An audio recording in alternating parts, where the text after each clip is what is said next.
اتنی واضح بات اللہ تعالیٰ کو بیان کر دینی چاہیے تھی، پھر میں اس کو بیان کرتا، پھر میں اس کا درس دیتا، پھر میں اس کو بتاتا۔ اسی لیے میں نے تمہید میں یہ عرض کیا تھا کہ اللہ تعالیٰ کے معاملے میں، اللہ تعالیٰ کے سنن کے معاملے میں، اللہ تعالیٰ کے دین کی تفصیلات کے معاملے میں میرے پاس جاننے کے ذرائع نہیں ہیں۔ جتنا علم مجھے حاصل ہوتا ہے اس کے حدود میں رہ کر مجھے آرا قائم کرنی ہے۔ اللہ ہر چیز کا خالق ہے، یہ ایک اجمالی بیان ہے۔ ظاہر ہے کہ اس کی تفصیلات تک پہنچنا نہ میرے لیے ممکن ہے، نہ میرے یہ احاطہ ادراک میں آ سکتی ہیں۔ اللہ ہر چیز کا علم رکھتا ہے، یہ ظاہر ہے کہ یہ بھی ایک اجمالی بیان ہے، میں اس کی تفصیلات میں بھی نہیں اتر سکتا۔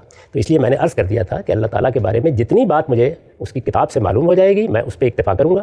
اگر وہ کہیں متشابہات کے اسلوب میں ہے تو اس کی حقیقت کے درپے نہیں ہوگا۔ مجھے تنبیہ کر دی گئی ہے کہ لا تقف ما لیس لک بہ علم، اس لیے ان تمام چیزوں میں قیاسات کا طریقہ اختیار کرنے کی بجائے میرے لیے سوال کیا ہے؟ وہ سوال یہ ہے کہ میں اپنے اختیار اور ارادے کو سمجھوں اور اس کی مسئولیت کو سمجھوں۔ وہ مجھے اپنے حواس سے بھی معلوم ہو گیا اور وہ مجھے اللہ کی کتاب سے بھی معلوم ہو گیا۔ اس کے بعد تو دسیوں سوالات پیدا ہوتے ہیں، تخلیق کے عمل کے بارے میں ہوتے ہیں، اس کی نوعیت کے بارے میں ہوتے ہیں۔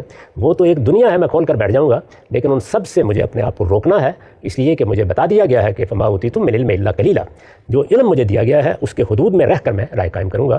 اللہ تعالیٰ اگر اس مسئلے کو اس طرح بیان کرنا چاہتے، اس طرح مجھ سے کچھ منوانا چاہتے، اس طرح اس کو واضح کرنا چاہتے تو اپنی کتاب میں بتا دیتے۔ یہ کتاب ہے جو اصل میں ہدایت کی کتاب کے طور پر آئی ہے۔